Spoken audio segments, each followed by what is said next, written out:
How many of these 19 natural attractants are already growing on your property right now, pulling deer to specific spots without you even knowing it? Because every one of them has been used by Amish hunting families for generations. They all come from the natural environment.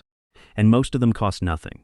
I tested or observed 14 of the 19 over the last 3 seasons on my own ground and on 2 properties I hunt in other states.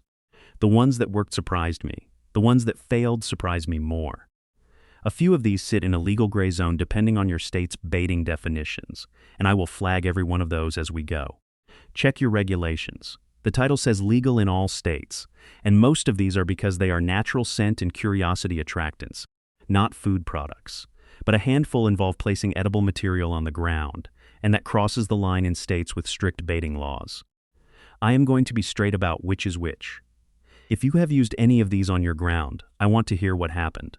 Stay until the end because number 19 is the cheapest and strangest one on the list, and the camera data on it caught me completely off guard. Number 1 is fermented acorns. Collect a 5-gallon bucket of white oak acorns in early October when they are dropping. Cover them with water in the bucket, seal the lid loosely to allow gas to escape, and set it in a sunny spot for 2 to 3 weeks. What happens is natural fermentation. The starches in the acorns break down into simple sugars, and the sugars ferment into ethanol and acetic acid. The resulting liquid smells sweet, sour, and earthy all at once. Pour it over a stump or into a shallow scrape, which is a patch of cleared dirt about 2 feet across, roughly the size of a truck tire, and the scent carries on thermals for 50 to 80 yards, about the distance from home plate to the outfield wall. On my property in the Ozarks, a fermented acorn pour on a stump pulled 7 deer investigations on camera over 10 days. Same stump without the pour had 2 investigations the previous month. The fermented acorns are a curiosity scent, not a food source, because deer do not eat rotting acorns. They investigate the smell the way they investigate any strong, unfamiliar organic scent. Legal everywhere I am aware of because no consumable food is being placed. Number 2 is apple cider vinegar mixed with blackstrap molasses. Equal parts, roughly a 1/4 cup each, mixed together and poured over a cotton rag or a section of burlap hung from a branch at about 4 feet off the ground, chest height on a whitetail. The vinegar provides acetic acid, which is a sharp volatile compound that carries well on wind. The molasses provides sugar-based volatiles that add sweetness to the scent profile. Together they create a sweet and sour smell that does not exist anywhere in the natural woods, which triggers a curiosity investigation. I ran this on a wick alongside a Tinks power scrape at $12 on a wick 20 yards away. Over 3 weeks in early October, the vinegar molasses wick had 11 deer investigations. The Tinks had 8, roughly 40% more on the homemade mix. 1 property, 1 test. But the direction was consistent with what I saw on fermented acorns. Now, novel scents pull more brash general traffic than familiar commercial scents because the deer in your area have already encountered Tinks on other hunters' wicks. They have never smelled vinegar and molasses in the timber. I want to explain why novelty matters because it connects to almost every attractant on this list. A deer's olfactory system categorizes scent into threat, known food, and unknown. Threat triggers flight. Known food triggers approach. Unknown triggers investigation, which is a slower, more cautious approach where the deer walks toward the source with its head up, testing the air, trying to figure out what it found. Investigation keeps a deer in your area for 30 to 60 seconds while it processes the scent. That window is what you are hunting. Every novel scent on this list, the ones the deer has never encountered before, works through the investigation response rather than the food response.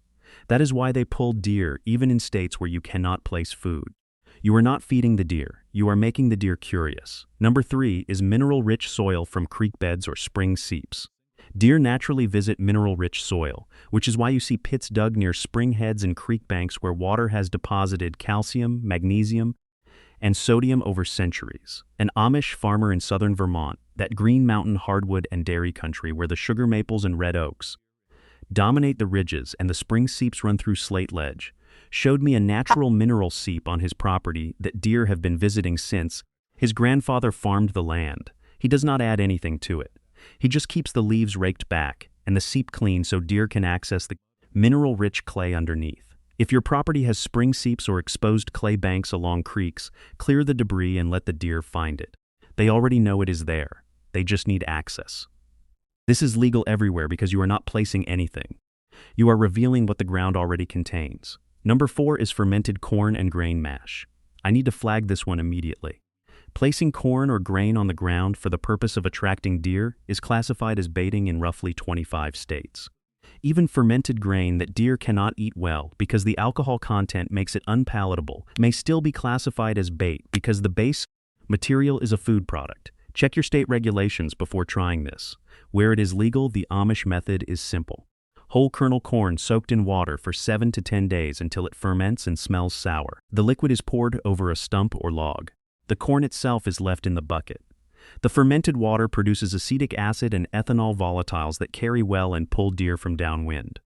A buddy who hunts central Georgia, that red clay Piedmont country south of Macon, where the planted pines meet the hardwood creek bottoms and the deer population is dense, uses fermented corn water on his timber lease and reports consistent deer traffic around the pour sites within 48 hours of application. His data, not mine. Legal in Georgia, not legal in many other states. Quick pause here. Everything I just walked through, and 100 more tricks like it, is sitting inside the Buck Hunter's Bible, 2026 edition.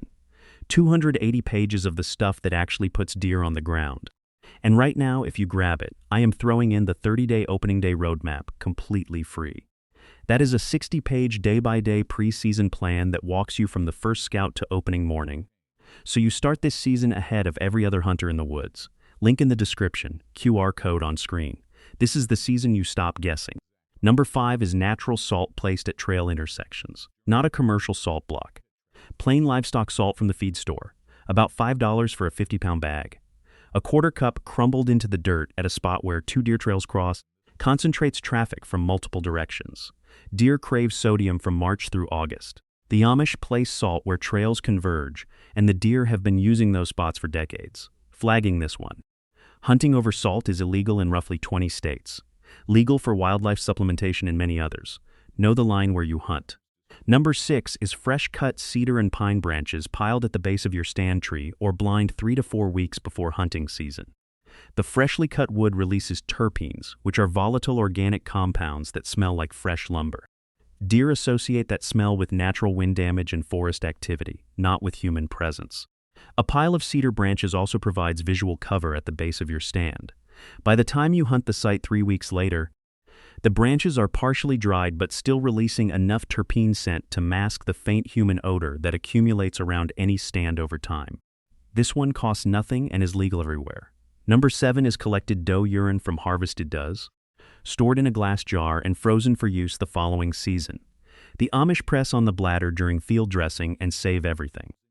Applied to a mock scrape licking branch, which is an overhanging limb roughly 4 to 5 feet off the ground that bucks work with their force and nasal glands during pre-rut.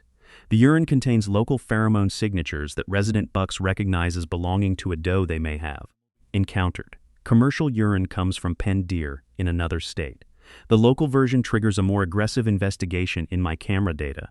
Roughly 40% more buck activity on mock scrapes treated with local urine versus commercial Mrs. Doe P at $16. But I only ran that comparison on one property, so do not treat it as proof. Number 8 is anise oil and licorice root powder. I covered anise oil in depth in a previous video, so I will keep this brief. 3 to 5 drops of pure anise oil on a cotton wick produces a curiosity response that pulls deer from 30 to 50 yards downwind, roughly the distance from a pitcher's mound to home plate. Licorice root powder, about $6 for a bag at a health food store, contains glycyrrhizin, which produces a similar sweet aromatic compound. The Amish sprinkle it on mock scrapes as a novelty scent. I prefer the anise oil over the licorice powder because the oil disperses better in cold air, but both work as curiosity triggers. Number 9 is bone meal and blood meal mixed into the soil at scrape locations. Bone meal is ground animal bone, rich in calcium and phosphorus. Blood meal is dried animal blood, rich in nitrogen. Both are standard garden amendments available at any hardware store for about $8 per bag.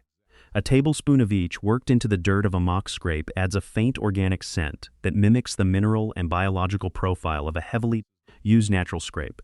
I tested this alongside a plain dirt scrape on the same corridor. The bone meal scrape had 9 buck visits over 3 weeks during pre-rut. The plain scrape had 4. The bone meal seems to add a richness to the scrape soil that bucks respond to, but I do not know the exact mechanism. My best guess is that the calcium and phosphorus compounds in the bone meal mimic the mineral signature that accumulates in natural scrapes from repeated deer urine and hoof deposits. Check your state regulations because placing bone meal could be classified as an attractant in states with strict definitions. Number 10 is hickory nut paste. Crush shagbark hickory nuts, shell and all, with a rock or a hammer until you have a coarse paste. Smear it on a stump or log near a travel corridor. Hickory nuts are a preferred food source for whitetails in the fall, and the crushed paste releases volatile oils that carry on wind further than intact nuts on the ground because the broken shells expose more surface area for evaporation. This is a food-based attractant, which means it crosses the baiting line in many states. Legal where baiting is permitted. Flag it with your state regs. Number 11 is a ginger and turmeric powder blend. A teaspoon of each mixed together and sprinkled on a cotton rag tied to a branch. Both spices produce strong aromatic compounds, gingerol from the ginger and curcumin from the turmeric, that are completely foreign to the whitetail woods. The curiosity response is the same mechanism as anise oil, an unfamiliar, non-threatening scent that the deer cannot identify from a distance, forcing it to approach for investigation. I tried this once on my Ozark property and got 5 investigations in 2 weeks. Not dramatic, but not 0 either. I cannot say it outperforms anise oil because I did not run them side by side. If you have ginger and turmeric in the spice cabinet and want to experiment, it costs about 10 cents per application. Number 12 is pheromone-rich licking branches. Not branches you treat with commercial scent. Branches that deer have already worked on a natural scrape. The Amish identify active natural scrapes on their property in October and cut the licking branch, which is the overhanging limb covered in forehead gland and preorbital gland secretions from resident bucks, and move it to a new location near their stand. The branch carries the actual scent of the bucks on the property. A transplanted licking branch placed over a fresh mock scrape near your stand creates an instant communication hub that every buck in the area wants to investigate because the scent says another buck is working a scrape in a new location. I moved a licking branch from an active scrape on the back of my property to a mock scrape 15 yards from my stand. Within a week, 3 different bucks had worked the transplanted branch on camera. Look, I am going to be straight with you. Everything I am walking through in this video is just a small piece of what is inside the Buck Hunter's Bible, 2026 edition, 280 pages, 101 field-tested tricks. And right now, you also get the 30-day opening day roadmap free with it. A 60-page day-by-day plan that gets you ready before the season even starts. I do not know how long that bonus stays in the deal. But if you have been watching these videos and thinking this could be my season, that is the move. Link in the description below, QR code on screen. Make this the year. Number 13 is a paste made from crushed white clover flowers and alfalfa leaves mixed with a splash of water. Smeared on a stump, it releases volatile plant compounds that deer associate with high-quality forage. Deer that smell clover and alfalfa on the wind investigate, because those plants mean protein-rich food. Roughly 18 to 25% crude protein compared to 7 to 9% in mature forest browse. The paste is not the food itself, it is the scent of food, which pulls deer toward the source the way the smell of a barbecue pulls you toward a neighbor's yard. Legal in most states, because the amount of material is too small to constitute feeding. But check your regs because some states define any substance placed to attract as bait regardless of quantity. Number 14 is charcoal dust mixed with mineral-rich soil. Hardwood charcoal from a campfire, crushed into powder and mixed with clay from a creek bank, creates a mineral supplement that deer roll in and lick. The charcoal contains potassium carbonate, which acts as a mild parasite repellent on the deer's coat. The clay provides trace minerals. Deer on Amish properties seek out old fire pits and ash dumps for this exact reason. If you have a fire ring on your hunting property, scatter the cold ashes in a thin layer near a known bedding area and the deer will find it. The potassium carbonate is the same compound that makes wood ash useful for scent control on your boots. Number 15 is hunting near areas where wild mushrooms grow naturally. I am not telling you to spread mushroom spores. That would be strange and probably useless. What the Amish observe is that deer actively seek out and eat certain wild fungi, particularly hen of the woods and chicken of the woods mushrooms that grow on the base of oak trees in late summer and fall. A stand placed near a cluster of oaks that consistently produce large shelf mushrooms will see increased deer traffic during years when the mushrooms fruit. A farmer in Aroostook County, northern Maine, that vast potato farming and boreal spruce country where the hardwood ridges are scattered and Every patch of oaks is a deer magnet. Told me he hangs his stand near the same oak stump every year because it produces a massive hen of the woods mushroom every September, and the deer come to eat it like clockwork. He does not place anything. He just knows which tree produces and sits near it. This is one of my favorite techniques on the list because it requires zero preparation, zero materials, and zero legal risk. You are hunting over a naturally occurring food source that the tree produces on its own. Walk your timber in August and September and mark the oaks, hickories, and beeches that are producing fungi. Shelf mushrooms are visible from 30 to 40 yards, roughly the distance from a pitcher's mound to home plate. A tree that produced mushrooms last year will often produce again the following year because the fungal colony lives in the root system. Mark those trees on your map and check them annually. Over 3 years, you build a list of consistent mushroom producers that deer visit like clockwork every fall. Free scouting, free intelligence, free stand selection. Number 16 is a mix of raw honey and beeswax melted together and smeared on a stump. Honey produces volatile sugars that carry well on thermals. Beeswax provides a slow-release base that keeps the honey from washing away in the first rain, similar to how petroleum jelly extends anise oil on a drag rag. An Amish beekeeper in southern Vermont who also hunts whitetails told me he has used this combination for over a decade. He melts beeswax and honey together in a 2:1 ratio. Beeswax to honey, lets it cool into a thick paste, and packs it into bark crevices on a stump near his stand. The scent lasts roughly 2 weeks per application. He said deer investigate it more in early fall, when natural sugars from fermenting fruit are already in the air and the honey blends with the existing scent landscape. In cold November conditions, the honey smell does not travel as well and the response drops off. He prefers it as a September and October attractant. Number 17 is collected rainwater mixed with mineral-rich creek clay and poured into a shallow depression to create an artificial mineral seep. The idea is to mimic the natural process where rainwater dissolves minerals from exposed clay and deposits them in low spots where deer drink. You dig a shallow hole about 18 inches across, roughly the size of a dinner plate, line it with clay from a creek bank, and fill it with rainwater. Over a few days, the water absorbs minerals from the clay and becomes a weak mineral solution that deer detect and visit. This is the simplest attractant on the list: dirt, water, and a hole. It works best on properties with no natural standing water, because the deer are already seeking any moisture source they can find. On properties with ponds and creeks, it adds little because the deer have better options. Number 18 is acorn flour mixed with vegetable oil and packed into bark crevices. Grind dried acorns into a coarse flour using a food processor or a blender. Mix with enough vegetable oil to form a thick paste. Pack it into the bark of a stump or downed log.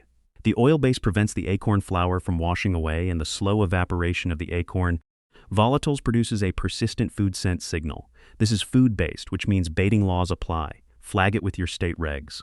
Where it is legal, the paste lasts 7 to 10 days per application, compared to roughly 2 to 3 days for loose acorns on the ground because the oil carrier slows the breakdown. Number 19, and this is the one I promised at the beginning. Juniper berries crushed with fresh pine needles and scattered on the ground around your stand in a ring about 15 to 20 yards out, roughly the distance across a 2-car garage. Juniper berries contain alpha-pinene and limonene, which are aromatic terpene compounds that produce a sharp, clean smell similar to gin. Pine needles contain their own terpene profile, primarily beta-pinene and camphene. Together, they create a potent aromatic blend that does 2 things. First, it masks residual human scent around the base of your stand by overwhelming the area with natural plant volatiles that deer associate with forest activity. Second, and this is the part that caught me off guard, deer on my cameras showed increased investigation activity around the juniper pine ring compared to stands without it. Over 4 sits at 2 different stands on my property, one with the juniper ring and one without. I had deer approach within 15 yards of the juniper stand on 3 of 4 sits. The control stand had deer inside 15 yards on 1 of 4 sits. I want to add a detail about the juniper that I did not expect. On 2 of the 3 sits where deer came close to the juniper stand, they approached from the downwind side of the ring, which is the side where my scent should have been strongest. On a normal sit without the ring, deer approaching from downwind almost always bust me before they reach 30 yards.